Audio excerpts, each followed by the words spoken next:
Hello लाडलो, कैसे हो तुम लोग? आई होप तुम सारे बढ़िया हो गए।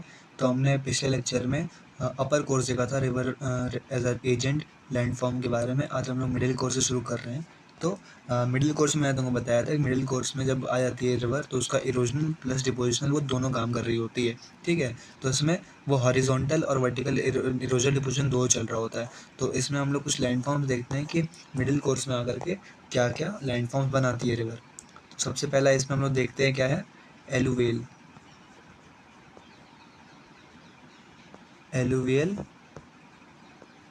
फैंस। Okay, alluvial fans. तो अब समझो, मान लो ये एक पहाड़ है, ऐसा ऐसा ऐसा करके। तो मान लो यहाँ इधर कहीं रिवर है, इधर से रिवर ऐसे नीचे की ओर आ रही है, नीचे की ओर आ रही है, और नीचे यहाँ लैंड है। तो लैंड में यहाँ पर ये क्या होती है ना कि ऐसा फैन लाइक स्ट्रक्चर में ऐसा यहाँ पे अपने सेडिमेंट्स डिपॉजिट कर जाती है, ऐसे ऐसा करके सेडिमेंट्स डिपॉजिट डिपॉजिट कर जाती है। मतलब जो प्लेन के फुटहिल्स में जब अपना सेडिमेंट्स रिवर डिपॉजिट करती है, उसको हम लोग क्या कहते हैं, एक एलुवियल फैन लाइक, एक फैन लाइक स्ट्रक्चर बनता है, और उसको हम लोग बोलते हैं एलुवियल फैन। ठीक है, यहाँ तुम डेफिनेशन में एक बार पढ़ सकते हो।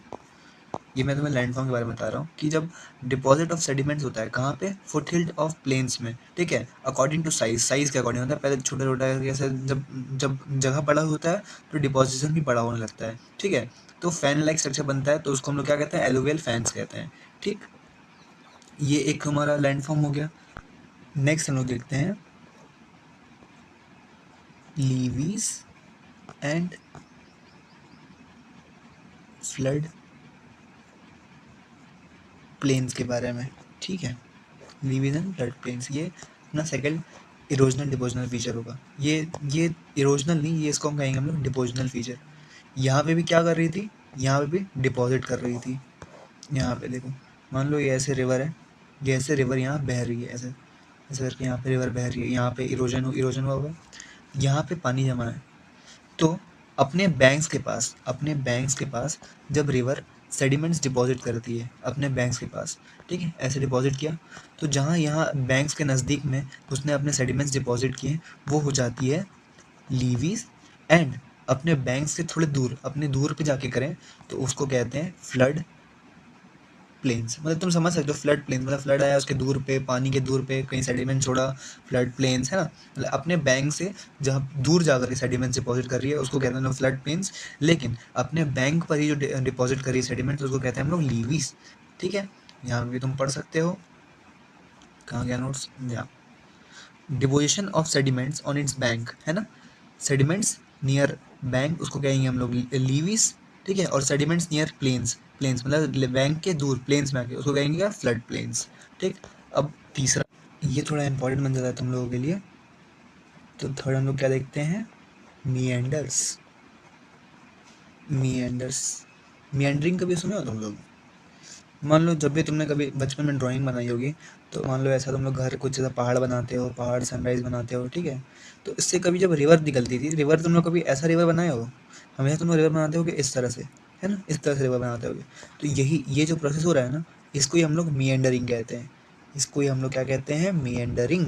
ठीक है, मतलब क्या होता है, इस जगह पर, इस पॉइंट पर जो रिवर होती है वो इरोजन एंड डिपोजिशन दोनों कर रही होती है। अब इरोजन डिपोजिशन कैसे कर रही होती है, अब देखो मैं तुम्हें बता रहा हूँ कि मान लो यहाँ एक एक पॉइंट से कहीं से रिवर आ रही है, ठीक है, लेकिन यहाँ जब ऐसे वो शिफ्ट लेती है अपना, मान लो एक शिफ्ट आया उसके वजह से क्या होगा कि रिवर दूसरी तरफ चली गई, इसका रूट में शिफ्ट आया, तो उस तरफ चली गई। तो उस समय क्या हो रहा है कि वो जो इधर का ज़मीन था, इधर का जो ज़मीन था, यहाँ का ज़मीन, उस समय क्या कर रही है, उसको इरोड कर रही है। उस समय इसको इरोड कर रही है, मतलब यहाँ पे एक इरोजनल फीचर हो गया। एंड सेम टाइम जो इस तरफ की ज़मीन थी, इस तरफ की ज़मीन है यहाँ की, वहाँ पे अपने सेडिमेंट्स को डिपॉजिट कर रही है, तो यहाँ एक डिपोजिशनल फीचर हो गया, है ना। और वही विद द टाइम क्या होगा, जब इधर बहुत ज़्यादा इरोजन हो जाएगा, तो फिर से नदी का फ्लो चेंज होगा, रिवर का फ्लो चेंज होगा। वो रिवर क्या होगी, रिवर दोबारा ऐसे बढ़ेगी, इस तरफ से बढ़ेगी, है ना, इस तरफ से बढ़ेगी, इस तरफ। अब क्या होने लगेगा कि अब दूसरे तरफ यहाँ पे वो ज़मीन का इरोजन करना शुरू कर देगी, एंड अपने अब उसके अपोजिट में यहाँ पर डिपोजिशन करना शुरू कर देगी। एंड एंड हेंस तक पैटर्न कंटिन्यू। ठीक है, इस तरह से पैटर्न से कंटिन्यू रहेगा। तो ये ऐसा क्यों करती है, क्योंकि तुम अगर कोरियोलिस फोर्स के बारे में जान रहे हो, कोरियोलिस फोर्स एक ऐसा फोर्स है, इसके बारे में हम लोग आगे पढ़ेंगे हमारे अर्थ में, जो वजन के हिसाब से ना वो ऐसा जिधर वजन होता है उस तरह से वो टिल्ट हो जाता है, टिल्ट बढ़ता है। इसके बारे में हम लोग अभी और आगे पढ़ेंगे।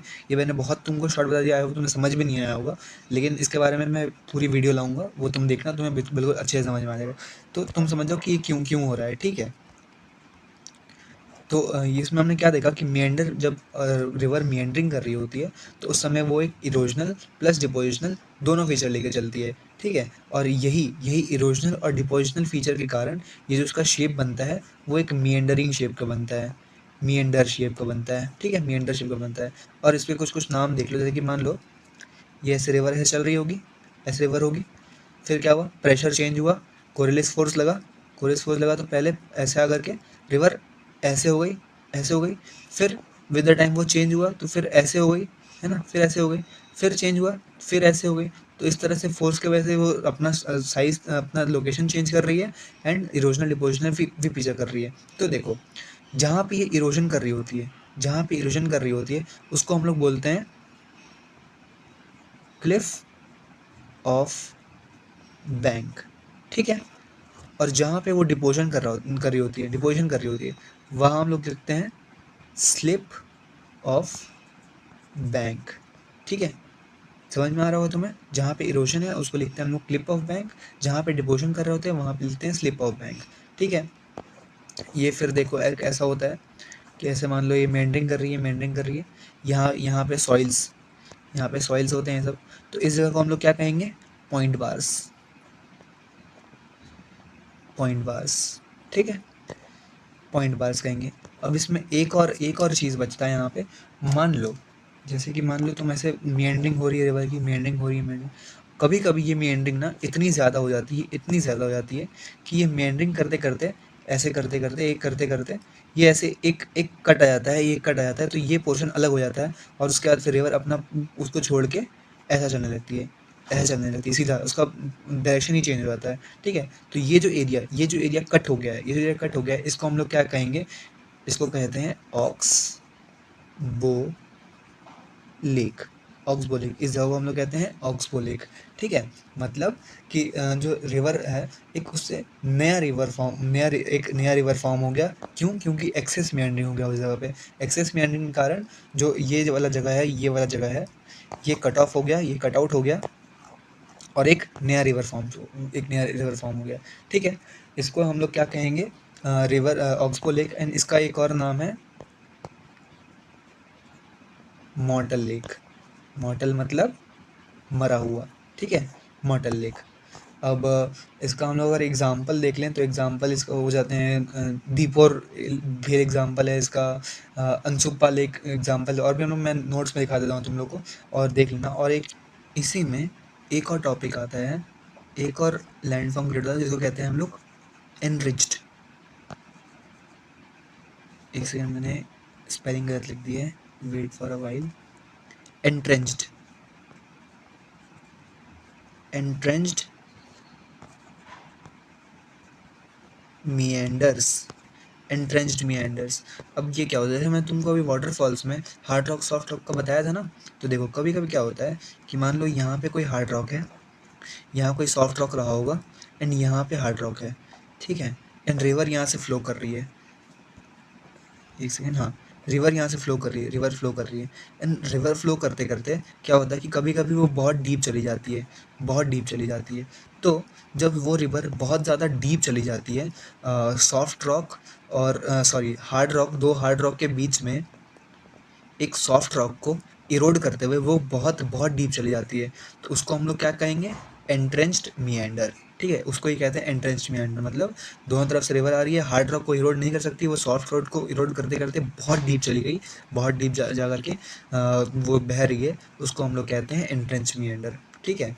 अब आओ मैं तुम्हें सारी चीज़ें नोट्स में भी देख लूँ, देखो मिडल मिएंडर से बात करें, हमने ऊपर देख लिया था लीवियस फ्लड प्लेन्स के बारे में, मिएंडर्स में देखो, मिएंडर्स में क्या है, वो एक इरोजनल और डिपोजिशनल दोनों फीचर है, ठीक है, मैंने तुमको बताया। अब मिएंडर्स न्यू नेम कहाँ से आया, एक मिएंडर रिवर है टर्की में, उस जगह से आया है, मियंडर्स कहाँ से आया है? मियंडर रिवर है टर्की में, उस जगह से नाम लिए हम लोग। इसमें कौन कौन से लैंडफॉर्म होते हैं? Cut bank landforms, point bar and oxbow lake. Cut bank जो क्लिफ ऑफ बैंक है ना, इसको हम लोग कट बैंक भी बोलते हैं, ठीक है। जो क्लिफ ऑफ बैंक है इसको हम लोग कट बैंक लैंडफॉर्म भी बोलते हैं, ठीक है। पॉइंट बार लैंडफॉर्म, मैंने तुमको ये पॉइंट बार लैंडफॉर्म बताया, जो बीच में ऐसे सॉइल आ जाता है, ये यहाँ पे ऐसा पॉइंट हो जाता है, तो ये पॉइंट बार लैंडफॉर्म हो गया, ठीक है। ये मेंडरिंग देखा हमने क्यों होता है, ये क्यों होता है? कोरलिस फोर्स की वजह से, ठीक है, ये भी समझा हमने। उसके बाद आगे हमने देखा इधर ऑक्सबो लेक क्यों होता है? क्योंकि एक्सेसिव मेंडरिंग हो जाती है, उसके वजह से एक रिवर का पोर्शन पूरा अलग हो जाता है, कट के अलग हो जाता है, ठीक है। दूसरा पाथ में फ्लो बहना शुरू हो जाता है वो नदी, उसके और इसको हम लोग क्या कहते हैं? मॉट लेक भी बोलते हैं। मॉट लेक कहाँ से है? सॉरी, मैंने मॉर्टल लेक बोल दिया था, मॉर्टल लेक नहीं, वो इसको ऑक्सबो लेक हम लोग मॉट लेक भी बोलते हैं। मॉट लेक कहाँ से आया? फ्रॉम द वर्ड मॉर्टल, ठीक है। मॉर्टल मतलब मरा हुआ। एग्जाम्पल देख लो, एग्जाम्पल हो जाए कांवरताल, ये क्या है? एक रामसर साइड भी कहाँ पे है? बिहार में है, पूरी गंडक रिवर के पास, ठीक है। एक हो गया देपन झील, जो मैं तुम्हें उस समय बोल रहा था, ब्रह्मपुत्र रिवर के पास में है, ये भी एक रामसर साइड है, न्यूली एडेड, ठीक है। अनसुप्पा लेक, ये बहती है महानदी, महानदी कहाँ है? उड़ीसा में, ये भी एक रामसर साइट है, ठीक है। और एक विंथला लेक है, विंथला लेक केरला में है, जो कहाँ बहती है? चलाकेडी रिवर पे, ठीक है। एंट्रेंस भी एंटर मैंने बता दिया कि हार्ड रॉक सॉफ्ट रॉक के बीच में जब रिवर बहना शुरू होती है और बहते बहते वो बहुत डीप चली जाती है, तो हो जाता है क्या है? एंट्रेंच्ड मियंडर्स, ठीक है, एंट्रेंच्ड मियंडर हो जाता है। उसके बाद एक और बचता है इंटरलॉकिंग स्पर्स। ये कुछ नहीं है, ये एक ये फॉर्म होता है मिडिल स्टेज में हम लोग को देखने को मिलता है, इसके बारे में ज़्यादा पढ़ने वाली चीज़ नहीं है। बस इंटरलॉकिंग स्पर्स तुम ध्यान रखना कि अगर कभी क्वेश्चन आ जाए इंटरलॉकिंग स्पर्स में, तो ये किस में है? मिडिल स्टेज में है, ठीक है। मिडिल स्टेज में ये रिवर एज एन एजेंट में लैंड फॉर्म है, रिवर्स पर्स, ठीक है। आगे देखते हैं। अब हम लोग पहुंच चुके हैं, हमने यंग बात कर लिया, हमने मिडिल बात कर लिया, अब हम ओल्ड फॉर्म में बात करें। ओल्ड में मेजरली क्या कर रही थी? वो डिपोजिशन कर रही थी। अब हम लोग क्या पढ़ेंगे? मेजर क्या क्या करने वाली रिवर यहाँ पे? डिपॉजिट करेगी। डिपॉजिट में क्या करती है? डेल्टास, बचपन से पढ़ते आ रहे डेल्टास के बारे में हम लोग। एस्चुरीज वो देख लेंगे हम लोग, flood plains and peneplains, ठीक है। अब देखते हैं हम लोग डेल्टास के बारे में, ठीक है। डेल्टास, इसको बन डालेंगे ना, सॉरी, ये ओल्ड स्टेज में हम लोग डेल्टास देख रहे हैं। तो डेल्टास में भी देखो, डेल्टास के भी कुछ टाइप होते हैं। डेल्टास मतलब क्या होता है कि जब रिवर बहती है, बह करके वो अपने जो सेडिमेंट्स, उसके एक्स्ट्रा सेडिमेंट्स होते हैं, वो रिवर, जैसे रिवर में जाने के पहले, ठीक है। डेल्टा मान लो ये ऐसा, ये जगह है, यहाँ पे कहीं ओशन है, ठीक है। ये यहाँ से आई, यहाँ पे कहीं ओशन में वो जाने वाली है, ठीक है। तो इसके माउथ पे जो सेडिमेंट्स छोड़ती है उसको हम लोग कहते हैं क्या? डेल्टा, ठीक है। बहुत सारे सुंदरबन डेल्टा सुने होंगे तुम लोग, एग्जाम्पल में बहुत बचपन से सुनते आ रहे हैं। तो इसमें भी डेल्टास के भी टाइप होते हैं। कौन कौन से? एक आर्कवेडो डेल्टा, एक होता है फिंगर लाइक या बर्ड फुट डेल्टा, और एक होता है ट्रुंकवेटेड डेल्टा या एस्चुरिन डेल्टा, ठीक है। अब ठीक है, आर्क, ये नोट्स में लिखा हुआ है, मैं यहाँ पे पूरा लिखना नहीं चाहूँगा, समय लग जाता है। देखो आर्क मतलब तुम क्या समझते हो? आर्क तुमने देखा है कि आर्क मतलब कुछ ऐसा आर्क बना हुआ, तो इस तरह कहीं कुछ डिपॉजिट भी करती है रिवर, डेल्टा बनाती है इस तरह आर्क शेप में, ठीक है। तो ये आर्क शेप में अगर डेल्टा बना हुआ है, तो इसको हम लोग क्या बोलते हैं? आर्कवेडो डेल्टा, ठीक है। इसका एग्जाम्पल हो जाएगा गंगा ब्रह्मपुत्र डेल्टा। लिख देता हूँ मैं, गंगा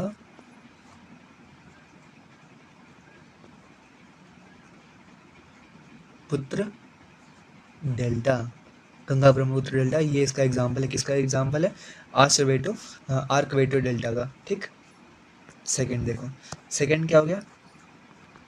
बर्ड फुट से ही याद रखो, वो ज़्यादा सही रहेगा। फिंगर लाइक डेल्टा तुम लोग, ये भी फिंगर लाइक डेल्टा भी इजी है। तुम लोग बर्ड फुट से क्या समझ रहे हो? मतलब वो भी डिपॉजिट करती है, लेकिन एक जगह से नहीं करती है, कुछ ऐसा ऐसा ऐसा करके डिपॉजिट करती है। तो ये कुछ देख रहे हो तुम, बर्ड के फुट जैसा बन गया है ना। तो इस जगह पे जब सेडिमेंट्स अपने इस तरह सेडिमेंट्स डिपॉजिट करती है, यहाँ पे ये रिवर नहीं है, यहाँ पे सेडिमेंट्स डिपॉजिट हुए हैं, इस तरह जब सेडिमेंट डिपॉजिट करती है तो उसको कहते हैं बर्ड फुल डेल्टा या फिंगर लाइक डेल्टा, ठीक। इसका एग्जाम्पल हो जाएगा मिसिसिपी रिवर, ठीक है। यहाँ पे ऐसा डेल्टा तुम्हें देखने को मिल जाएगा। और एक होता है, इसके बारे में ज़्यादा नहीं देखना, एस्चुरिन डेल्टा, एस्चुरिन डेल्टा। ये क्या होता है? नॉर्मल यहाँ ये बह रही होती है, रिवर बह रही होती है, एंड ये रिवर ऐसे बह रही है और इस जगह पर वो अपने डेल्टा सेडिमेंट डिपॉजिट कर जाती है, तो इसको हम लोग कहते हैं एस्चुरिन डेल्टा। ठीक है, अब आगे बढ़े हम लोग। तो डेल्टा के फेवरेबल कंडीशंस क्या होते हैं? तो देखो, ये बात तुम्हें जानना पड़ेगा कि मान लो डेल्टा बनने की कंडीशन क्या होंगे कि मान लो ये हमारा अर्थ है, हमारा इंडिया है, तो ईस्ट साइड में कम बनेंगे कंपेयर टू वेस्ट साइड में। अब ऐसा क्यों होगा? क्योंकि बहुत सारे रीजंस हैं। अगर डेल्टा बनाना है, सबसे पहले बात तो तुम्हारे पास वेरी हैवी सेडिमेंट्स होना चाहिए। मतलब कि अगर रिवर के पास सेडिमेंट्स है तभी तो वो डिपॉजिट करेगी तभी तो वहाँ पे डेल्टा बनेगा, है ना।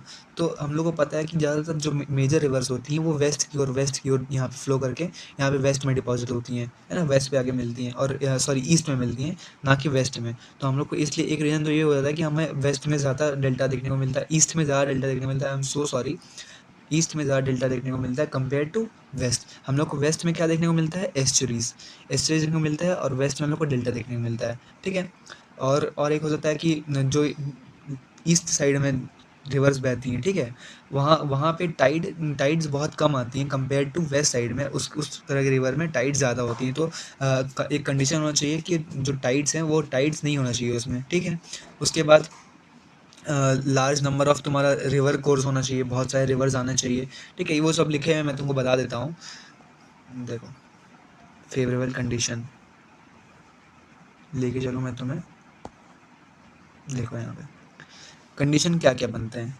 यहाँ ये हमारा इंडिया है, ठीक है, यहाँ ईस्ट, यहाँ west. I am so sorry, पता नहीं क्या हो रहा है मुझे, आई एम सो सॉरी। ठीक है, यहाँ पे हम लोग वेस्ट में क्या ऑब्जर्व करते हैं? एस्चुरीज। वहीं हम लोग अपने ईस्ट में क्या ऑब्जर्व करते हैं? डेल्टाज। यहाँ पे हम लोग क्यों नहीं डेल्टा ऑब्जर्व करते हैं? क्योंकि देखो, जैसा मैंने तुमको रीज़न बताया कि इसके लिए तुम फेवरेबल कंडीशंस देख लो।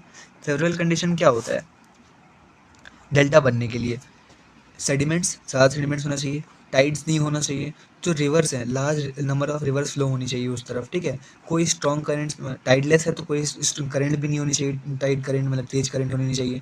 और shallow sea at mouth not depth. जो सी है वो एकदम से सैलो डेप्थ में नहीं होनी चाहिए, जैसे ऐसा नहीं होना चाहिए। यहाँ पे लाइक सीधा डेप्थ में नहीं होना चाहिए, शैलो डेप्थ होना चाहिए। मतलब इधर से रिवर आई, यहाँ पे कहीं वो डिपॉजिट करेगी, तो यहाँ पे डेप्थ जो होना चाहिए वो कम डेप्थ होना चाहिए। अगर ज़्यादा डेप्थ होगा तो वहाँ पे सेडिमेंट्स क्या बहुत नीचे चले जाएंगे, तो डिपोजिशन नहीं हो पाएगा। ठीक है, तो सी और डेप्थ होना चाहिए रिवर के मतलब माउथ के पास कम डेप्थ होना चाहिए, ना ही ज़्यादा डेप्थ होना चाहिए। तो ये सारे फेवरेबल कंडीशन क्या हो जाते हैं डेल्टा के फॉर्मेशन के। तुम्हें ये सारे पॉइंट्स याद रखने पड़ेंगे, क्या पता कभी प्रीलिम्स में क्वेश्चन आ जाए, ये सारे पॉइंट्स दे दिए रहे हैं और उसमें कोई एक गलत कर दें, तो तुम्हें ये याद रखना पड़ेगा। एंड सेम इसका ही अपोजिट एस्टरेज के लिए चाहिए। मतलब कि उसमें क्या हो जाएगा, ज़्यादा सेडिमेंट्स ना हो तब भी चलेगा, अगर टाइड्स आने चाहिए वहाँ पर, कोई मतलब कि और लार्ज लेक होना चाहिए, रिवर का लार्ज कोर्स होना चाहिए, स्ट्रॉन्ग करेंट्स आने चाहिए, और एकदम से ज़्यादा डेप्थ होना चाहिए वहाँ पे। ठीक है, समझ गए। और एक होता है पेनी प्लेन्स। ये कुछ नहीं है, ये एक फीचरलेस प्लेन्स है जो एक एंड प्रोडक्ट है इरोजनल साइकिल का। इरोजन करते करते आए जहाँ पे वो बन गया एक, उसका एक एंड प्रोडक्ट हो गया पेनी प्लेन्स। ठीक है, तो हमने क्या देखा ओल्ड में हमने देखा 4 तरह के लैंडफॉर्म्स बनते हैं ओल्ड साइकिल में। डेल्टास बनते हैं, एस्ट्रीज बनते हैं, फ्लड प्लेन्स बनते हैं, एंड पेनी प्लेन्स बनते हैं। ठीक है, तो ये कुछ था तुम्हारे रिवर्स के बारे में कि रिवर्स एज एन एजेंट अगर लैंडफॉर्म बन रहा है तो रिवर कौन कौन से एजेंट बनाएंगे। हमने देखा यंग, हमने देखा ओल्ड, हमने देखा मैच्योर, तीनों फेज हमने देखा। तीनों फेज में कौन कौन से वो लैंडफॉर्म बनाती है, कौन क्या लैंडफॉर्म में कौन से फीचर्स हैं, क्या वो ओरिजिनल है, क्या वो डिपोजिशनल है, हमने वो भी देख लिया।